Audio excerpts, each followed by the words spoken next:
Greater Noida smart city वाले system के खूनी गड्ढे। जनता को सिर्फ कहा जा रहा है, छलावा दिखाया जा रहा है। देश को तो जन्नत में पहुंचाने की बात जरूर करते हैं, लेकिन इसका टारगेट जहन्नुम का होता है। युवराज के बाद देवांश की मौत, जान का हिसाब देगा कौन? सारी नालियां भरी हुई है, टैक्स ले रहे हैं, नगर निगम टैक्स ले रही है। शिक्षा, स्वास्थ्य या सिर्फ सड़क, हर तरफ भ्रष्टाचार बेधड़क। गांव-गांव में गड्ढा खोद दिया गया है। ये भारत की सिस्टम को गिरवी रख दिया है। जीरो टॉलरेंस की नीति, फिर जनता की वो बेबस स्थिति। बहुत साफ सुथरी सरकार है। Zero tolerance, zero tolerance, zero tolerance केवल कहते हैं। नमस्कार, आप देख रहे हैं प्राइम टीवी। मैं हूं आपके साथ प्रज्ञा तिवारी। नाम बदली, जगह बदली, तारीखें बदली, लेकिन ग्रेटर नोएडा की तस्वीर अभी तक वही है। मौत का वही सोचो सेम पैटर्न है हाईटेक सिटी नोएडा में देखने को मिल रहा है। पहले युवराज, फिर कमल और अब 3 साल का देवांश प्रशासन की लापरवाही के चक्कर में अपनी जान गंवा चुके हैं। लेकिन इन सबके बीच सवाल ये कि आखिर कब तक प्रशासन जो है मौन रहेगा? आखिरकार इन मौतों का जिम्मेदार कौन है? कब तक प्रशासन जो है जनता के साथ खिलवाड़ करता रहेगा? कब तक जो है ये जो वादे किए थे शिक्षा, स्वास्थ्य और सड़क की बदहाली को लेकर, क्या ये सिर्फ कागजों तक सीमित रहेंगे? क्या ये सिर्फ जुमलों तक सीमित रहेंगे? आखिर कब सरकार इन पर कार्रवाई करेगी? कब प्रशासन हरकत में आएगा? आपके हिसाब से क्या लगता है कि जो इस तरह की लापरवाही आती है? ग्रेटर नोएडा की बात करें, 1 महीने के भीतर जो है 3 ऐसे बड़े मामले हो चुके हैं कि गड्ढों में गिरने से जान चली गई है लोगों की। कब प्रशासन एक्शन में आएगा? देखिए, प्रशासन को ऑलरेडी सरकार ने, जनता ने ऑलरेडी सेंटर में 3 साल दे दिया है, यहाँ डबल दोबारा ला दिया है। इससे जनता एकदम त्रस्त हो गई है। जनता को सिर्फ कहा जा रहा है, छलावा दिखाया जा रहा है। इसीलिए हमने एक अपनी पार्टी बनाई हुई है, अखिल भारतीय सर्वजनहित पार्टी, जिसमें हम जितने परेशान लोग हैं वो आएँ। हम आह्वान करते हैं और पार्टियों के लोग हैं जिनको टिकट नहीं मिल रहा, हम फ्री टिकट देंगे, आएँ और आके हमारी पार्टी में लड़ें और देश में एक अच्छा सरकार बनाए। प्रदेश में एक अच्छा सरकार है जो कानून व्यवस्था को सही रखेगी और अपने हिसाब से चलाएगी। ठीक, आपके हिसाब से क्या लगता है जो प्रशासन जो है वादे करती है, विकास के नाम पर बड़े बड़े वादे किए जाते हैं, लेकिन धरातल पर वो नजर नहीं आ रहे हैं? बड़े बड़ी लोगों की जान चले जा रहे हैं। अभी 3 साल के देवांश की जो है जान चली गई है। देखिए, वास्तव में ये देश को तो जन्नत में पहुंचाने की बात जरूर करती है, लेकिन इसका टारगेट जहन्नुम का होता है। अब कारण ये है कि गड्ढा मुक्त सड़क का घोषणा उत्तर प्रदेश के मुख्यमंत्री जी आदित्यनाथ जी ने किया कि उत्तर प्रदेश में कहा उन्होंने कि 15 दिन के अंदर उत्तर प्रदेश को गड्ढा मुक्त हो जाना चाहिए। साहब, 5 साल हो गया, गड्ढा मुक्त नहीं हुआ।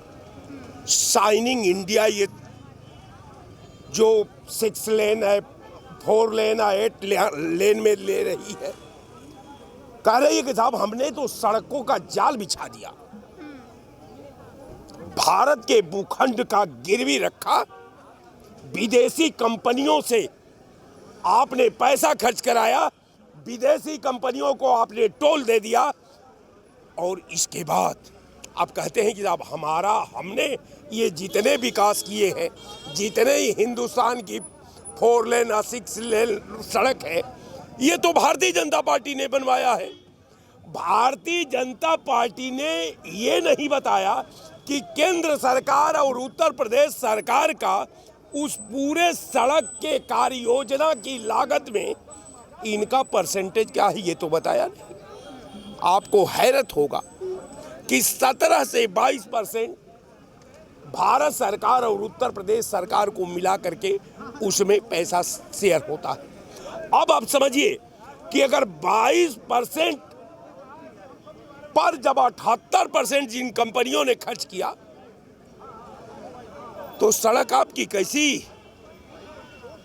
1000 रुपया, 1200 रुपया यहां से दिल्ली आप चले जाइए, 1200 रुपया एक गाड़ी का केवल टोल टैक्स हो जाता है।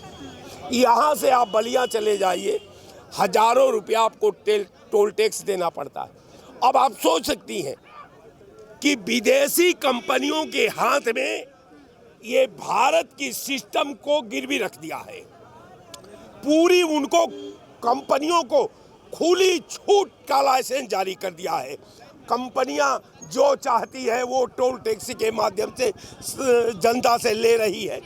आपके हिसाब से क्या लगता है, क्योंकि जनता जो करोड़ों का टैक्स दे ही रही है, क्या वो टैक्स का यही यूज़ किया जा रहा है कि सड़कों के नाम पर जो है जर्जर हालत में सड़कें मिल रही है, शिक्षा व्यवस्था बदहाल है, अस्पताल में जो है कुत्ते देखने को मिल रहे हैं? देखिए, एक तो लखनऊ की राजधानी में आप अभी जब बरसात होती है तो आप सर्वे कर लीजिए, और ज़्यादा दूर ना जाइए, यहीं पे सीतापुर रोड पे फजुल्लागंज है, और फजुल्लागंज में कितनी दफ़ा वीडियो वायरल हुए बच्चों के, इतने बड़े बच्चों के, कि वो अपना ड्रेस उतार के वो बस्ते सर पे रख के और वो बस्तियों से निकलते हैं, तब ऊंचे पे आते हैं, फिर वो अपने उनके माँ बाप उसमें एक डब्बे में पानी ले जाते, पैर धुलाते, फिर ड्रेस पहनाते हैं। तो जब लखनऊ का ये हाल है, फजुल्लागंज में आप जाइए, कहीं सीवर लाइन नहीं, कहीं लाइन नहीं, सफाई व्यवस्था चरमराई हुई है, सारी नालियाँ भरी हुई है, टैक्स ले रहे हैं, नगर निगम टैक्स ले रही है, वहाँ पर सफाई व्यवस्था नहीं है, सब कागजों पे पैसा ही निकल रहा, मगर वहाँ के पर ना सफाई कर, नालियाँ साफ हो रही, ना सीवर लाइन है और जल भराव है। तो पहले जब लखनऊ की राजधानी में ये हाल है तो बाकी गांव की तो हम कुछ और नहीं होता। हाईटेक लखनऊ की जब ये हाल है, कह रहे कि उत्तर प्रदेश की राजधानी लखनऊ की ये हाल है, तो ग्रेटर नोएडा और वहाँ का जो सभासद है, बीजेपी का सभासद है, कनौजिया है, वो बिल्कुल वहाँ का एक पैसा नहीं खर्चा करता है, और वो माफिया है वो वहाँ का, बिल्कुल। सड़क टूटने की सबसे बड़ी वजह ये है कि एक सड़क बनने में 4 बार कमाई करनी है ठेकेदारों को। 4 बार कमाई कैसे करनी है? पहले हमेशा बननी चाहिए सीवर लाइन, उसके बाद पाइप लाइन, उसके बाद सड़क बननी चाहिए। नहीं, यहाँ उल्टा होता है, सबसे पहले सड़क बनती है, फिर उसके बाद पाइप लाइन पड़ेगी, फिर सड़क पे सीवर लाइन पड़ेगी, तो गड्ढे तो स्वाभाविक सी बात है। अभी रही बात, अभी राय साहब ने बताया है कि सड़कों का जाल सरकार ने बिजनेस किया है, जिसका टोल हम भरते हैं। भाई, ये तो व्यापार किया ना। सरकार ने हमारे लिए सुविधाओं में जो गलियां और छोटी छोटी गलियां दी होती हैं, उनमें कंडीशन ये है कि गड्ढे ही गड्ढे हैं पूरी तरीके से। और एक बहुत बड़ी बात ये है कि जो सरकार कहती है कि टोल टैक्स, अब टोल टैक्स जो आगरा वाला हाईवे बनवाया था अखिलेश जी ने, लगभग 10 साल हो गए हैं उसको। अब उस पर जो सबसे पहले जो सड़क बनी थी वो सीमेंटेड बढ़िया अच्छी सड़क थी। अब उसके ऊपर जो टिपली लगा रहे हैं वो टिपली बहुत गंदी लगा रहे हैं, उसमें धचके बनते चले जा रहे हैं। जब हम आगरा से दिल्ली से आते थे लखनऊ तक तो बिना मतलब हिले चले आते थे। आज की डेट में उसी हाईवे की कंडीशन देख लो, और टोल टैक्स 2.5 रुपये किलोमीटर, 2.5 रुपये किलोमीटर। और कब ख़त्म होगा भाई? आपकी लागत कब निकल चुकी होगी? 1-2 साल में आपकी लागत निकल गई होगी। अब तक हम उस पर, और मोटरसाइकिल वाले तक का टोल है उसमें देखिए, मैं आगरा से आगरा एक्सप्रेस वे पर चला, Lucknow to Agra express way पर टोल टैक्स तो देना पड़ता है, 2 व्हीलर को भी मैंने दिया भी हूँ।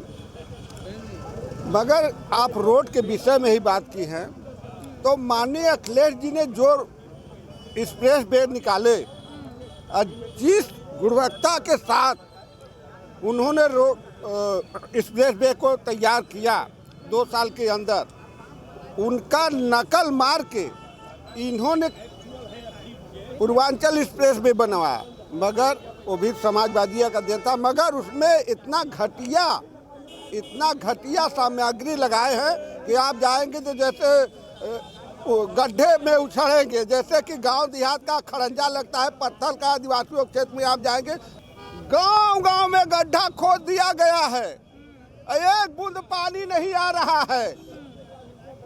अगर हम विपक्षी के लोग बोलते हैं, उनको धरते कहते अरे देखो मंत्री है को अपहरण कर रहे हैं। सदन में उठाए बात, बजट सदन में बातें उठा, ये हर गांव देहात गली में हकीकत कहानी है, हकीकत में रोड खराब है। ऐसा है मैडम, ये जो कह रहे हैं, हम आते हैं आजमगढ़ जिला से।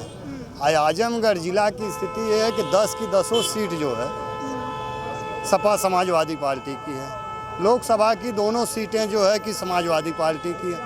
उस समय माननीय अखिलेश यादव जी मुख्यमंत्री थे और माननीय जो है कि स्वर्गीय मुलायम सिंह यादव जो है वहाँ के सांसद थे, और हमारे यहाँ की स्थिति थी कि इतना गड्ढा पड़ा हुआ था। जिस सड़क पे लोग बैठ के धरना दे रहे थे, वो सड़क शायद इन लोगों को ये नहीं मालूम था कि वो सड़क राज्य सरकार से आती है कि केंद्र सरकार के नाम पे आती है।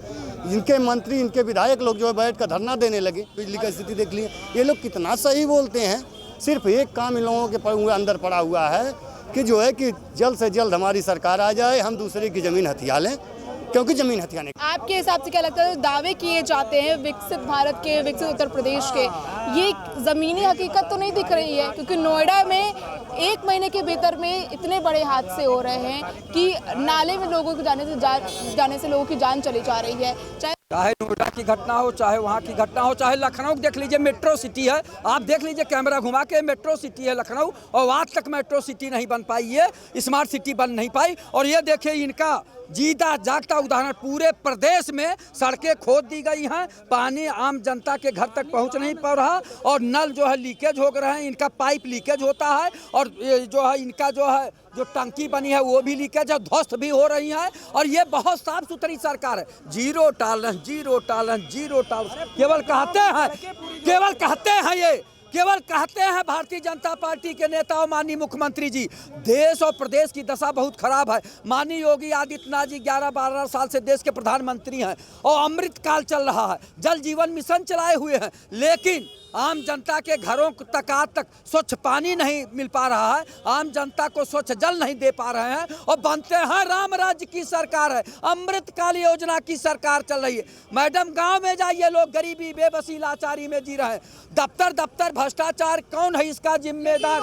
जिले में भ्रष्टाचार कौन है इसका जिम्मेदार? यादव की सरकार में कुछ नहीं हुआ है, बीजेपी सब कुछ कर रही है। हाँ, बीजेपी क्या, 14 के बाद तो सूर्य बनवाए बीजेपी वाले, चांद बनवा दिए बीजेपी वाले।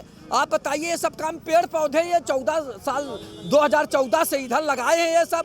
आप ये सब ये देखें, दारू सफा और ये विधानसभा 14 के बाद बनवाए हैं भारतीय जनता पार्टी वाले। पहले कुछ था ही नहीं, पहले इंसान भी नहीं था, ये तो 14 में ले आए हैं इंसान बना के। नहीं तो इंसान नहीं थे, सब जंगल में रहते थे, वो शहर की तरफ नहीं आते थे। जब से 2014 से जो है भारतीय जनता पार्टी की सरकार आई है, तब जंगलों से, हिमालय से ढूंढ के मोदी जी ले आए हैं। पहले मोदी जी तपस्या करने गए थे न हिमालय की गोद में, वहां से लेके आए हैं। और एक बार ये चले गए समुद्र के नीचे और पता नहीं क्या ढूंढ रहे थे। वो 2000 जब ये नोटबंदी किए थे तो जो नोट ले जाके वहाँ रखे हैं, तो देखने गए थे कि कहीं वो पानी में भीग तो नहीं रहा है, तो उसको देखने गए थे। आप बताइए, बेरोजगारी की समस्या जिस प्रदेश और देश में MA, MSc, MCom, PhD, DLIT, IIT, BTech, MTech, D pharma, B pharma, M pharma, ITI, polytechnic, BEd, BTC करके बच्चे बेरोजगारी का दंश झेल रहे हैं। कोई कल कारखाना नहीं लगा रहे हो,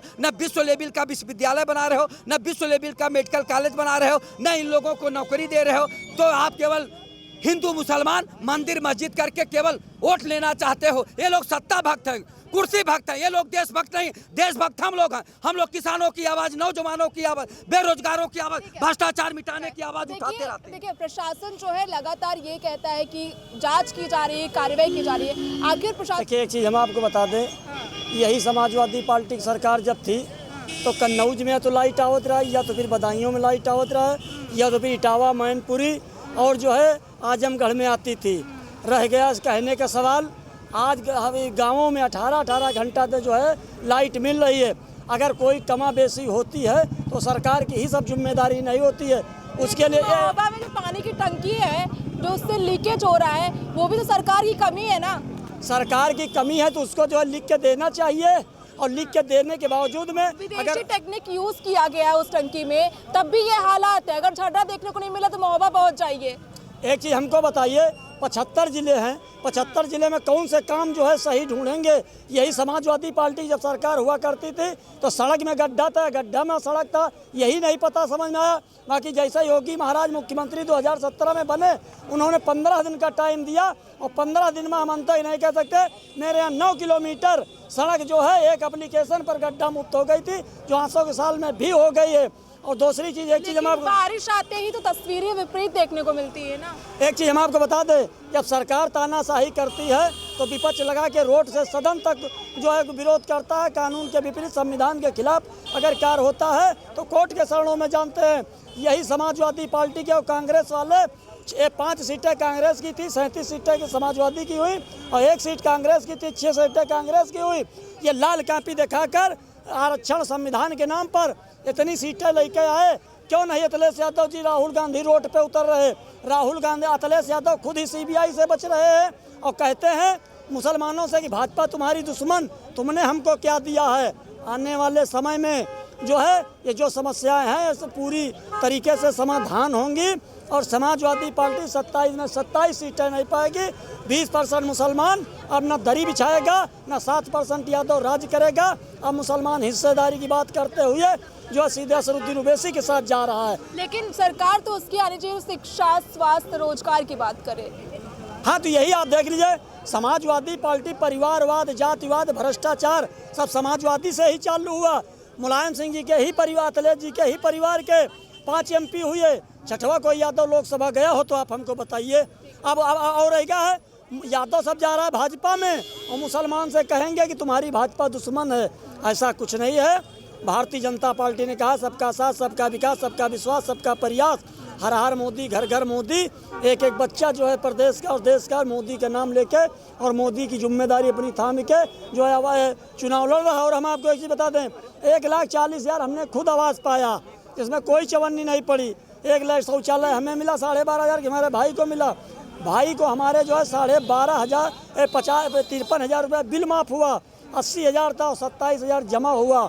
तो सरकार जो है सही काम कर रही। और 14, 17, 19, 22, 24 ये सपा और कांग्रेस ठगबंधन और गठबंधन में यहाँ जा रही है। आपके हिसाब से क्या लगता है योगी सरकार जो काम कर रही है वो बेहद अच्छी तरीके से कर रही है? क्योंकि नोएडा में युवराज मेहता की मौत के बाद न प्रशासन ने उस मामले में कोई ठोस कार्रवाई की है, उसके बाद भी कमल की मौत हो जाती है, अब देवांश की मौत हो गई है, लेकिन प्रशासन जो है एक घटना का इंतजार करता है लेकिन सबक कुछ नहीं सीख रहा है। देखिए, महाराज जी की सरकार जो है बहुत अच्छी सरकार है। लगातार अपने अच्छे सरकार के जो है कि उसी मुद्दे पे तीसरी बार मुख्यमंत्री बनने जा रहे हैं। और रही बात ये भ्रष्टाचार, जितने अधिकारी हैं ये अधिकारी केवल उत्तर प्रदेश की भाजपा सरकार को ये बदनाम कर रहे हैं। अधिकारियों पर तंज कसना होगा, महाराज जी को और सरकार को अधिकारियों पे नकेल कसनी होगी, क्योंकि ये अधिकारी कब कसेंगे? वो इतने लंबे टाइम से जो है मुख्यमंत्री के पद पर है, अभी तक जो है कार्रवाई नहीं हो पा रही ठोस किसी भी मामले पर। नहीं, देखिए, अधिकारियों पे नकेल कसी गई है और जो लोग इस तरीके से हैं जो सस्पेंड कर देना नकेल कसना नहीं होता है। किसी की जान चली गई है, सस्पेंड कर दिया अधिकारियों को, ये किस तरह की कार्रवाई हुई? नहीं, अगर किसी की जान चली गई तो उनकी नौकरी वहाँ से बर्खास्त होनी चाहिए, उनको बर्खास्त कर देना चाहिए। अगर वो अपनी कानूनी कार्रवाई को पूरा नहीं कर पा रहे हैं, जो कानून ढंग से चला नहीं पा रहे हैं, तो उनको बर्खास्त होना चाहिए। ठीक है, आपके हिसाब से क्या लगता है कि शिक्षा, स्वास्थ्य, सड़क की जो बातें करी जाती है चुनावी मौसम में, वो ज़मीनी हकीकत पर उतरती हुई नजर आ रही है?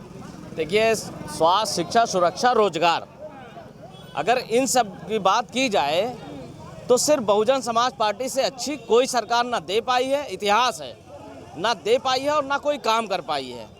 1,24,000 शिक्षा मित्रों की भर्ती बहन जी ने की थी, 56,884 जो है आंगनबाड़ी कार्यकर्ताओं की भर्ती बहन जी ने की थी और 54,000 सहायक आंगनबाड़ी कार्यकर्ताओं की भर्ती बहन जी ने की थी और करीब 51,000 सिपाहियों की भर्ती बहन जी ने की थी और जो है करीब 50,000 कांस्टेबलों की भर्ती बहन जी ने की थी। बैकलॉग बहन जी ने खोला था। शिक्षा, सुरक्षा, रोजगार, और आप लखनऊ में अगर जिस तरफ चली जाइए उस तरफ आपको बसपा के काम के अलावा किसी का काम नहीं दिखाई देगा। और रही बात, ये देख लीजिए आप अम्बेडकर, ये 1090 चौराहा वगैरह, चटोरी गली वगैरह, और ये जो है लखनऊ हाई कोर्ट और दिव्यांग university, doctor BR Ambedkar university, Khwaja Moinuddin Urdu विश्वविद्यालय, डॉक्टर शकुंतला देवी यूनिवर्सिटी, ये लखनऊ के काम है। 1,01,000 मकान फ्री में दिए हैं बहन जी ने सबको, जिसका एक पैसा नहीं लिया। 99 साल के गरीब झोपड़पट्टी वालों के गरीबों के पट्टे कराए बहन जी ने। महामाया पेंशन योजना चलाई बहन जी ने। और सुरक्षा के नाम पे मैं कह दूं, अपराधी तो किसी के साथ अपराध करने से पहले 100 बार सोचता था, और उत्तर प्रदेश में बसपा की सरकार बनने के बाद 95% अपराधी उत्तर प्रदेश छोड़ चुके थे। और किसी भी थाना क्षेत्र में अगर कोई घटना होती थी तो पहले DM और SP की क्लास बहन जी लगाती थी, उसके बाद थाना अध्यक्ष पूछा जाता था। तो अपराधियों के साथ अधिकारी भी राइट टाइम हुआ करते थे BSP सरकार में। उत्तर प्रदेश में आपके हिसाब से क्या लगता है कि जो कार्रवाई नहीं कर रही सरकार, नोएडा में जो भी हादसे हो रहे हैं। इससे पिछले साल में भी जो है बहुत हादसे हुए हैं। एक ही सेक्टर में इतने सारे हादसे हो जा रहे हैं। सवाल ये है कि प्रशासन कब हरकत में आएगा, कब सीखेगा सबक? प्रशासन इस सरकार में हरकत में क्यों आएगा? यहाँ सरकार में तो सब दलाली कर रहे हैं, पैसे लेके पोस्टिंग मिल रही है। मुख्यमंत्री जी को पता ही नहीं, वो तो नशा में रहते हैं। उनको पता ही नहीं दलाली चल रही है। हाँ, उनको पता नहीं। अगर उनको पता होता, वो जनता के यहाँ अगर बीच में आते, वो तो बाबा मतलब महंत टाइप के आदमी है, कोई मतलब ही नहीं, जो आया सो सब कह देते हैं। जो दिखाया जा रहा है वो सब वो मान लेते हैं, असलियत उनको पता ही नहीं कि दलाली की जा रही है। बिल्कुल। आप किसी भी विभाग में मुख्यमंत्री चले जाएं, इनके थानेदार, उनके पास 5-5 करोड़ 10-10 करोड़ रुपया निकल रहे, 50-50 करोड़ इनके थानेदारों के। एक्शन क्यों नहीं ले रहे मुख्यमंत्री? एक्शन क्यों नहीं ले रहे उन पर? एक्शन क्यों नहीं ले रहे उन पर? कार्रवाई क्यों नहीं कर रहे हैं? वो पैसे लेते हैं ना, उनके मंदिर में पैसा जाता है और लोगों के यहाँ पैसा जाता है, कमीशन है। जल जीवन मिशन में देखिए टंकी चू रही हैं, गिर रही हैं, वो मंत्री उसी के बगल में खड़ा रहता मुख्यमंत्री के, उसको पता नहीं क्या पैसा लेते हैं। आपके हिसाब से क्या लगता है कि कब तक ये जो सरकारी दावे किया है चुनावी मौसम में, ये ज़मीनी हकीकत पर कब नजर आएंगे? क्योंकि सरकार को टैक्स दिया जा रहा है, जनता जो भर भर के टैक्स दे रही है और उनके टैक्स का दुरुपयोग किया जा रहा है। बिल्कुल किया जा रहा है मैडम, और आज से नहीं किया जा रहा है। ये टैक्स का दुरुपयोग शुरू से किया जा रहा है। चूँकि जिस नेता को हम अपने वोट से चुनते हैं और जब वही नेता विधायक या मंत्री बन जाता है तो हमें उससे लाइन लगा के 6 घंटे खड़ा रहना पड़ता है। मैं ये जानना चाहता हूँ कि जनता को ये अधिकार तंत्र की व्यवस्था है। हमारे यहाँ जब भी कोई बात होती है तो कहते हैं संविधान ने हमें ये अधिकार दिया।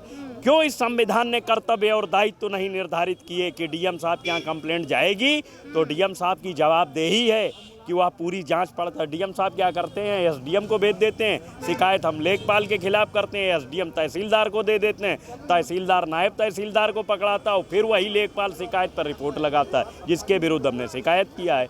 यही तंत्र है पुलिस का कि हम जब थाने में गए, हमारी कंप्लेंट नहीं लिखा गया, हम आगे बढ़े तो ऊपर से नीचे जब हम मजिस्ट्रेट के यहाँ गए तो उसी दरोगा को मजिस्ट्रेट साहब जांच दे देते हैं। तो हमें आज़ादी के दीवानों के पथ पर चलने वाले हैं हम। लॉर्ड थॉमस मैकाले के काले कानूनों को बदलने वाले हैं इस देश में जब तक दायित्व तय नहीं होगा। और प्रजातंत्र का मतलब ये है कि एक नेता एसआर करा रहे हैं, हम एक जगह वोट डालें, आप 6 जगह चुनाव लड़ते हैं, एक जगह से क्यों नहीं चुनाव लड़ते? उनको भी प्रतिबंधित किया जाए, एक जगह से चुनाव लड़ाया जाए। दूसरी चीज़, इनसे पूछा जाए कि उपचुनाव में जो खर्चा होता है क्या ये अपनी जेब से कोई पार्टी देती है या कोई नेता देता? आप तो इस्तीफा दे के निकल लेते हैं। तो सबसे बड़ी मूर्खतापूर्ण जो जनता के कारनामे हैं, जनता बिरादरीवाद के नाम पर, जातिवाद के नाम पर आज जो स्थिति हमारे देश में बन रही है। एक लोग कहते हैं कि मनुवाद ने ऐसा नहीं करने दिया, दूसरे लोग कहते हैं मनुवाद जिंदाबाद। और ये किसी को नहीं मालूम मनु पैदा कब हुए, कहाँ बाद था। भाई 15 अगस्त 26 जनवरी 1950 को देश का कानून लागू हुआ। अंबेडकर साहब ने जो ड्राफ्ट पास किए थे, मैकाले वाले में जोड़े थे, उनको मिला कि 26 जनवरी और देशों से इकट्ठे करके किताब बनाई गई जिसको भारतीय संविधान का नाम दिया गया। उसमें कई लोगों का सहयोग रहा, कैप्टन मान लीजिए अंबेडकर साहब रहे। तो उसको जब लागू किया तो 26 जनवरी 1950 से पहले 1860 में मैकाले का कानून था, उससे पहले 1526 में जो है वो मुगलिया कानून था, उससे पहले लोधी का कानून था, उससे पहले खिलजी का कानून था, सैयद का था, तुगलक था। तो राजाओं के समय में भी जो राजा बदलता था वो कानून बदल जाते। लेकिन इस प्रजातंत्र में ये जो 60 साल वाले अधिकारी बन गए हैं, ये तो ऐसे लूट रहे हैं जनता को, ऐसे लूट रहे हैं, बैठकर जन्नत में खुद को कोसती होंगी आत्माएं शहीदों की ये दिल में सोचती होंगी, क्यों जवानी में हमने जिंदगानी लुटाई, क्यों बेईमानों को हमने आज़ादी दिलाई। और गोरों से ज़्यादा तो ये खुद लूटते हैं, करते हैं रिश्वत की कारी कमाई। तो सबसे पहले जनता को एक कानून बनाना चाहिए कि रिश्वतखोरी और भ्रष्टाचार, इन दो पर अंकुश लगे। जो नेता है वह पेंशन क्यों लेता है अगर समाज सेवा है? आपकी सबसे पहले जनता को समझना चाहिए। बिल्कुल, इस देश की जनता को समझना चाहिए। हमारे यहाँ औरैया में रविंद्र पाल उर्फ दारा सिंह बजरंग दल के कार्यकर्ता थे और सेंट ग्राम के हत्या में जब वह बंद हुए तो उड़ीसा में बिजू पटनायक थे मुख्यमंत्री बीजेपी के और केंद्र में अटल बिहारी वाजपेयी थे। उनकी जमानत नहीं हो पाई और उसी केस में आनंद मोहन छूट गए। तो संविधान कहाँ है? अगर संविधान होता तो दोनों छोड़े जाते। चूँकि हमें अपने बच्चों को ये समझाना चाहिए कि इन नेताओं के चक्कर में झगड़ा करके अपना भविष्य मत बर्बाद करो। अपने भविष्य के को सुरक्षित रख। कोई मुकदमा लग जाएगा, कोई भी पार्टी का नेता आपकी मदद करने नहीं आएगा। ये वो राजतंत्र नहीं है जहां अमर सिंह राठौर जो है बीकानेर के राजा से लड़ गए थे। एक बारिश जो होती है वो सियासी पोल खोल देती है। जितने वादे किए जाते हैं चुनावी मंच से, उसके पोल खोल देती है। सड़कें जो नदियाँ में तब्दील हो जाती है। आपको ऐसा क्यों लगता है कि आने वाले समय में जो है इसकी हालत और भी बदतर हो जाएगी? सरकार कुछ करती है नहीं। अब उसमें क्या कहा जाए, युवाओं को सब बेरोजगारी बढ़ती जा रही है देश में, जो देखा नहीं जा रहा है। बाकी सब प्रदेश का विकास नहीं हो रहा है, सरकार इस पर नहीं ध्यान दे रही है। बाकी और इसमें एक जातीय विशेष को एक टारगेट करके ये सब किया जा रहा है कि हाँ एक दूसरे को ये कौन सी जाति का है, कौन सा क्या, किसको प्रताड़ित करना है, किसको क्या करना है। इस पर गवर्नमेंट जो है न्यूज़ बनाती है, अपना TRP हासिल करती है। ये बस ये मामला हो जाता है और कोई बात नहीं। बस ये है कि हाँ युवाओं को बस रोज़गार चाहिए, युवाओं को रोज़गार चाहिए। अपन प्रदेश में थोड़ा प्रदेश विकसित हो अपना। अपन जो गवर्नमेंट यहाँ यूपी गवर्नमेंट है वो कैसे क्या करे, बस यही हम कहेंगे। मैंने अपनी ज़मीन 32 लाख रुपए में बेची, उसका मुझे पैसा नहीं मिल पाया। 16 लाख रुपए का चेक बाउंस होके मैं अपनी बहन के चेक लेके घूम रहा हूँ दर बदर। कोई भी नेता, कोई मंत्री, सारे मतलब जिला के जितने अधिकारी होते हैं बरेली में सबसे मिल चुका हूँ। किसी ने मेरी यहाँ से मिलने के लिए आए ऐसी कानून सुनिए। योगी जी ने आपकी बात सुनी है? जी ना, अभी तक तो मिल नहीं पाया। 3 दिन हो गए यहाँ। वो सुनेंगे भी नहीं भैया, सुनेंगे भी नहीं आपकी बात। 3 दिन आए आपकी बात। मेरी बहन की 4 लड़कियां हैं शादी करने लायक, और अपना घर मकान जमीन सब कुछ बेच दिया जिसको उसने चेक बाउंस कर दिया 16 लाख के 3 दिन से अभी योगी आदित्यनाथ से मुलाकात नहीं हुई थी हमारी। जी नहीं। क्या कब करेंगे मुलाकात, कुछ बताया? मुलाकात अब सुबह का समय दिया है, देखो होती है या नहीं। तो आप उनके पास क्या शिकायत लेकर पहुंच रहे हैं, क्या समस्या लेकर पहुंच रहे हैं? इस समस्या को लेके जाएंगे कि बरेली में हमारी कोई नहीं सुन रहा है दीदी। आप अधिकारियों के चक्कर लगा रहे हैं लेकिन आपकी कार्रवाई नहीं है, आपकी मांग नहीं सुनी जा रही है। अब आखिरी मौके पर आप CM के पास पहुंचे हैं। हाँ, आखिरी मौका CM के पास। उम्मीद है वहाँ से आश्वासन मिलेगा। देखो दीदी, लास्ट बार देखते हैं, बाकी अब ठीक है। आपके हिसाब से क्या लगता है कब सरकार जो शिक्षा, सड़क, स्वास्थ्य को लेकर सतर्क होगी और कार्रवाई इन मामलों पर की जाएगी? बिल्कुल मैम, मौजूदा सरकार योगी बाबा जी का जो इस टाइम चल रहा है, इनकी जिस हिसाब से रवैया सूबे के अंदर देखी जा रही है, हमें नहीं लगती कि ये सुधरेंगे। जब तक वोट के चोट से इन्हें हराया नहीं जाएगा ये कतई नहीं सुधरने वाले हैं। चाहे विद्यार्थियों को रोजगार की बात हो, हमारे विद्यार्थी, हमारे मित्र सड़क पे पीटे जा रहे हैं। UGC अभी रूल्स आए, UGC रूल पे पीटे जा रहे हैं। सारे रूल्स पे जितने भी रोजगार साथी सब पीटे जा रहे हैं। पूरे तरीके से इनकी धाराशाही सरकार हो चुकी है और सूबे के अंदर तो कोई भी सुखी नहीं है। चाहे किसान की बात हो, किसान का 50 किलो का DAP आज 45 किलो का हो गया है। किसान मिल से खुश नहीं है। इनसे 1400 का जो धान है उसका माप आज तक मांगते रहेंगे, मांग बढ़ाया जा नहीं बढ़ाया जा रहा। धान का भी रेट नहीं बढ़ाया, खरीदी भी नहीं हो पा रहा है और रेट कम होती जा रही। विद्यार्थी से इनसे पूरी तरीके से नाखुश है। वैकेंसियों के नाम पे सिर्फ अटकी। अभी असिस्टेंट प्रोफेसर की वैकेंसी आई थी, पूरी इतनी स्तर लेवल उसमें सेटिंग हुई कि पूछो मत। उसमें फंसे कौन? 2 पाल बिरादर के हमारे 2 शायद कोई भाई होगा, उनको फंसाया गया है। और ये हकीकत देखा जाए तो उसमें न जाने कितने बड़े स्कैम भरे होंगे। जैसे कोडेक्स मामला भी आया था सामने, न जाने उसमें कितने भरे हुए हैं, उससे ज़्यादा इसमें मामले में आएंगे। पर इनकी सरकार आती है, फॉर्म भरवा लेती है, वैकेंसी को रद्द करती है, वैकेंसी करानी नहीं, पेंडिंग पे पेंडिंग। TGT PGT का आज पेपर आज 8वां बार डेट दिया जा रहा है, उसके बाद भी आज एग्जाम में 21 का फॉर्म भरा गया है, आज भी उनको नहीं पेपर कराने का टाइम है। बहुत बेहाल इनका है।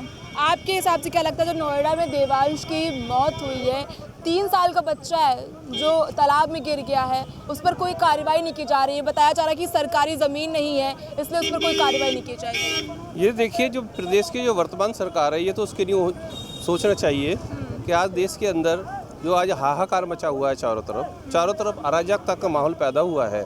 अब देवांश की मौत नहीं, यहाँ पर उत्तर प्रदेश में ऐसी कितनी मौतें हो चुकी हैं जो उत्तर प्रदेश की जो अनदेखी कर रही है। तो आज जो चारों तरफ माहौल बना हुआ है वो भाजपा हटाओ और देश बचाओ। आज नरेंद्र मोदी जी ने सेंट्रल गवर्नमेंट जो अमेरिका जैसे जो उनका ये समझौता हुआ है कि भारत की जो जितनी फसलें हैं वो कम दामों में ली जाएंगी और जो उनका जो टैरिफ है वो 0% पर आप वो आयात करेगा, तो हमारे देश का किसान कहाँ जाएगा हमारा? आज भुखमरी के कगार पे पूरा हिंदुस्तान पहुंच चुका है। बेरोजगार, आज 2 वक्त की रोटी है ना, एक गरीब मजदूर को कमानी भारी पड़ गई है। चारों तरफ त्राही फैली हुई है। हम ये चाहते हैं, आपके चैनल के माध्यम से कहना चाहते हैं, आज हमारी PDA की जो सरकार है, PDA पिछड़ा दलित अल्पसंख्यक जो माननीय श्री अखिलेश यादव जी। पीढ़ी का मतलब तो बदलता रहता है, कभी पीड़ित हो जाता है, कभी नहीं होगा। अभी अखिलेश यादव ने हाल ही में कहा है पीढ़ी कैसे होता है मैडम? ये पीढ़ी जो है ना, पिछड़ा दलित अल्पसंख्यक। नहीं, अखिलेश यादव तो बदलते रहते हैं ना, कभी पीड़ित कह देते हैं, कभी अपमान कह देते हैं। कभी नहीं नहीं, कभी नहीं बदला, ना ही बदलेगा। अब 2027 में माननीय श्री अखिलेश यादव आ रहे हैं। छात्र, नौजवान, किसान, मजदूरों की सरकार बनने जा रही है। इसके लिए मैं आपको अग्रिम बधाई देना चाहता हूं कि आप देख लीजिए, आप जो आपका जो नए जो चैनल है रिपोर्ट, जो वो भी धमका करके उनको, वो आप लोग भी मजबूर हो रहे हैं उनको भाजपा की सरकार चलाने के लिए। तो मैं आप लोगों से ये कहना चाहता हूं कि आप भी डरिए मत ना, निडर होकर के जनता की आवाज़ क्षेत्र में पहुंचाइए, ताकि उत्तर प्रदेश के अंदर राष्ट्रीय अध्यक्ष श्री अखिलेश यादव जी की सरकार बन सके और सभी को न्याय मिल सके। देखिए, एक पिछड़े समाज के प्रधानमंत्री नरेंद्र मोदी, यूजीसी गाइडलाइंस 1956 से लागू है। यूजीसी कानून गाइडलाइंस दिग्विजय सिंह जी ने लिखी और शिक्षा मंत्री ने परोस के नरेंद्र मोदी के गले में हड्डी अटका दी। क्योंकि एक पिछड़े समाज का प्रधानमंत्री है, वो अति पिछड़ी राष्ट्रपति है, और उन्हीं को पिछड़े समाज के ही लोग टांग पकड़ के घसीट के नीचे गिरा रहे हैं और गाली ब्राह्मण समाज खा रहा है। बात समझ रहे हैं? हमने अपनी बात को कोर्ट में बड़ी शालीनता के साथ रखा। कोर्ट जो सुप्रीम कोर्ट में रखा, क्योंकि संविधान का हिस्सा है। सुप्रीम कोर्ट में जो मामला लंबित होता है उस पर कोई भी सरकार जो है, जब तक उसका जजमेंट नहीं आता तब तक दखल नहीं देती। जजमेंट देने के बाद राजीव गांधी जी ने एक बार शाहबानो केस में सुप्रीम कोर्ट का जजमेंट पलटा था। इससे पहले इंदिरा गांधी जी ने भी जगमोहन सिन्हा जी का जजमेंट पलट दिया था और इमरजेंसी लागू कर दी। तो ये जो दलित, पिछड़े और अगड़े, इन्हीं में उलझा करके नेता और अमीर होता जा रहा है, जनता और गरीब होती जा रही है। बात समझ रहे हैं? और फिर इनके जो थ्योरी है, एक नेता 4 जगह से चुनाव लड़ रहा है, हमसे कह रहा है कि आप 1 जगह वोट डालो, तो वो 4 जगह से चुनाव लड़ने के बाद इस्तीफा देता है। इस्तीफा देने के बाद पैसा किसका खर्च करता है? जनता का।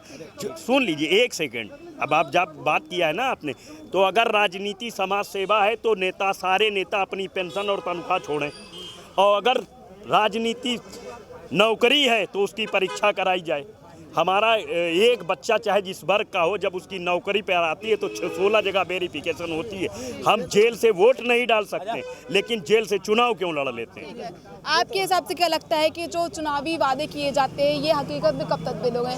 कब होगा विकसित भारत की असली तस्वीर, कब निकल कर सामने आएगी? बहुत जल्द निकलेगी। भारतीय जनता पार्टी सत्ता में रहेगी तो निश्चित रूप से विकसित भारत बनेगा।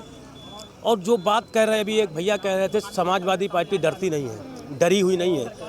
आप बताइए 9 साल में इन्होंने लखनऊ के अंदर कितने आंदोलन किए थे? जब इनकी 12 से 17 की सरकार थी तो भारतीय जनता पार्टी ने इनकी नाक में दम कर दिया था, इतने आंदोलन किए थे। लेकिन आज विपक्ष चाहे दिल्ली का हो चाहे उत्तर प्रदेश का हो, एक भी आंदोलन नहीं कर रहा जनता के हितों की बात। सिर्फ विधानसभा में कुर्सी पीटेंगे, लोकसभा में कुर्सी पीटेंगे, ताली बजाएंगे, बाहर धरना मीडिया के सामने देंगे। लेकिन वो विपक्ष का आपका काम है, विपक्ष का ये भी काम है। अगर जनता के अधिकारों का हनन हो रहा है तो विपक्ष सड़कों पे आए, विपक्ष जवाबदेही होती है। सिर्फ सदन में बात करके आप विपक्ष की भूमिका नहीं निभा सकते हो। विपक्ष का काम है। यही अखिलेश यादव, राहुल गांधी 37 सीटें आरक्षण संविधान के नाम पर लाए, क्यों नहीं रोड पे उतर रहे हो? रोड पे 1 मिनट, रोड पे इसलिए नहीं उतर रहे, सीबीआई से डर रहे हैं, और सीबीआई से डरना है। आने वाला समय में पता लगेगा कि क्या होगा। पूछ लीजिए जरा। 1 साल पहले इसी विधानसभा के घेराव में कांग्रेस का कार्यकर्ता शहीद हुआ। 1 साल पहले। कल फिर कांग्रेस कमेटी विधानसभा का घेराव करने आ रही है। इनसे पूछ लीजिए कि ये और इनके आका ओवैसी साहब मुसलमानों के लिए कई आंदोलन किए हैं। सुबह से शाम तक मुसलमानों की बात करते हैं। आपके हिसाब से क्या लगता है कि कब बदलेगी उत्तर प्रदेश की तस्वीर? क्योंकि नोएडा जैसे हाईटेक सिटी में इस तरह के हादसे हो रहे हैं और प्रशासन जो मूक बधिर मूक दर्शक बन के पूरा तमाशा देख रहा है। नहीं, तस्वीर तो बदलने वाली है बेसिकली जो है, क्योंकि अब वो दिन दूर नहीं है जब तस्वीर बदल जाएगी यहाँ की जो है। क्योंकि हालात अब जो है बेकाबू होते नजर आ रहे हैं। जिस तरीके से यूजीसी के मामले को लेकर के जो वोट बैंक में एक खलबली मच गई पूरी तरीके से, क्योंकि तालाबों में फिर से गहमा गहमी है और मछुआरों ने फिर से जाल बिछाया है। तो कई मछुआरे आ गए हैं बेसिकली, जो है स्वामी प्रसाद मौर्य आ गए और पल्लवी पटेल आ गई, तमाम लोग और नए, असदुद्दीन ओवैसी भी आ रहे हैं जो है मछली मारने के लिए, जो है उत्तर प्रदेश में जो है। लेकिन ये सारे मछुआरे मुझे लगता है जाल फैलाने से पहले ही जो हो सकता है वाइंड अप करके चले जाए बेसिकली जो है। आपके हिसाब से क्या लगता है कि लगातार जो ऐसे भ्रष्टाचार के मामले सामने आ रहे हैं, महोबा में पानी की टंकी लीकेज हो रही है, ये पहला मामला नहीं कि पानी की टंकी लीक हो रही है, ऐसे कई मामले आए हैं कि पानी की टंकी टूट गई है, नींव रखी गई वो टूट गई है।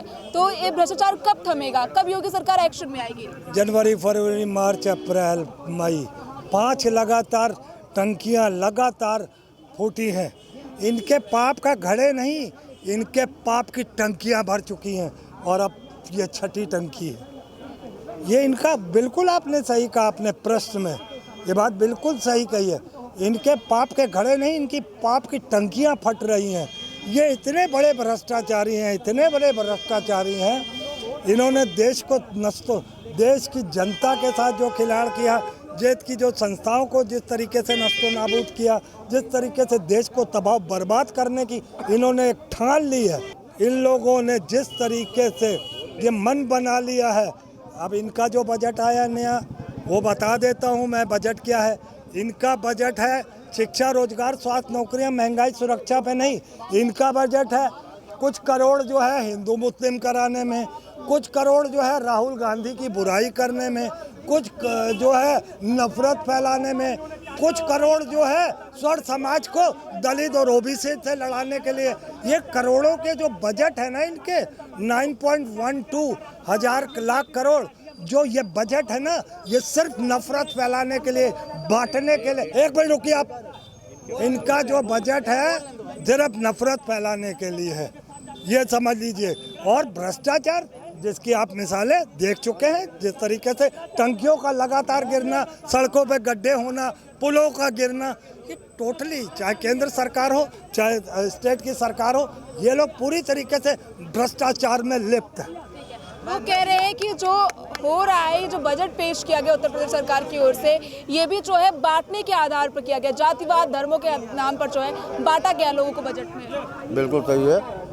बजट में ना किसानों के लिए कुछ है, न बेरोजगारों के लिए कुछ है, सिर्फ आंकड़ेबाजी है। अभी पिछले बजट में जो बजट पेश किया गया था उसका 30% हिस्सा अभी तक खर्च नहीं हो पाया है, उसका पैसा नहीं खर्च हो पाया है। सिर्फ बजट बनाते हैं और बजट दिखाते हैं, ज़मीन पर नहीं दिखता, ज़मीन पर दिखाई नहीं देता। कोई मुद्दा नहीं है, ये सिर्फ लोगों को बांटने का। अब जैसे राजभवन का नाम बदलकर जनभवन कर दिया गया, नाम बदलने का काम करेंगे, काम नहीं करना है। बजट पे मैम ये हम कहेंगे कि बजट जो आज गवर्नमेंट ने पास किया, यूपी गवर्नमेंट ने या केंद्र की गवर्नमेंट ने, तो ये सिर्फ अडानी और अंबानी और जो भी हैं उनके ऊपर जो आका उनके बैठे हैं, उनके आधार पे ये बजट यहाँ पे पेश किया गया है।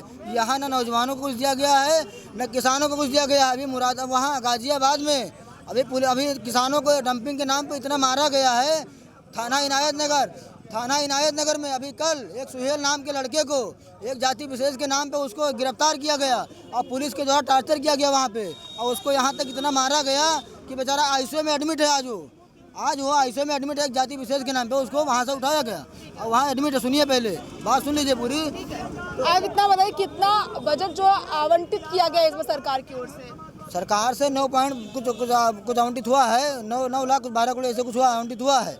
तो उसमें कुछ हम लोग का बजट नहीं बना, बजट पे चर्चा करेंगे। चर्चा नहीं करेंगे हम। उत्तर प्रदेश विधानसभा में पास हुआ है, कितना बजट नंबर है? मैडम, एक कानून बनना चाहिए। सबसे पहले जितने भी राजनीतिक दल हैं, जब इनके नेता चुनाव लड़ते हैं तो सारे एफिडेविट दें, और जितने वादे ये करें और उतने 5 साल में वादे पूरे ना कर पाए तो इनको झूठा शपथ पत्र में जेल भेजा जाने का कानून बनना चाहिए। जनता को सिर्फ चूतिया बनाने का आपने बताया, ठीक है। जनता को चूतिया बनाने का नाम है प्रजातंत्र। जी सर। और जनता को लूट करके खाने का नाम है अधिकार तंत्र। ये सारे अधिकारी और नेता सिर्फ जनता को लूट करके खाने के लिए जो है प्रजातंत्र नाम बताए हैं, और हम जाते हैं, हमारा जो चुना गया प्रतिनिधि हमसे बात नहीं करता है। तो सबसे पहला कानून तो ये होना चाहिए कि सारे राजनीतिक दल जो है वो अपना अपना प्रत्याशी का एफिडेविट दिलाएं, और 5 साल में अगर वो कार्य नहीं कर पाता है तो उसको झूठा शपथ पत्र देने में जेल भेजने का कानून होना चाहिए।